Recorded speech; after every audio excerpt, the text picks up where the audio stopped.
Part 2 on how tax is calculated in Australia. And I want to dive deep on tax installments here because this can add some complexity to an already complicated system.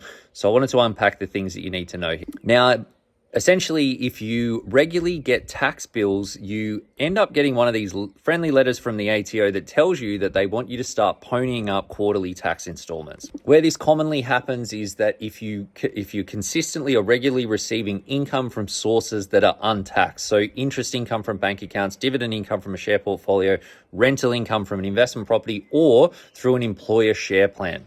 Now, this doesn't just happen if you just have a one-off year where you have some sort of windfall or some weird thing that pops up your assessable income for the year, but where the ATO see a pattern, which they typically define as seeing 2 years consistently of you getting tax bills, that's when the letter kicks in. Now, you can basically get the ATO to waive all of these installments, and I'll talk about how you can do this, but I firstly want to talk about what it actually means for your tax position. So essentially what the ATO are doing here is that they'll look at what they think your tax payable is going to be at the end of the financial year, and then they'll look to have you pay that throughout the financial year so that you don't get a bill. For example, if you got a tax bill of $100,000 a year for 2 years in a row, what the ATO will do is that they're going to put you on a quarterly installment for $25,000. That means that every 3 months, you're going to pay 25 grand to the ATO.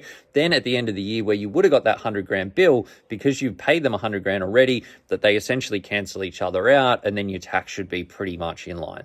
With the tax installments, it actually has no impact on the total amount of tax you pay. It's just like your employer withholding a few extra dollars from your pay packet, that at the end of the year, if your employer's withheld too much, then you get more of a tax refund. If they haven't withheld enough, then you get a tax bill. The installments work in exactly the same way.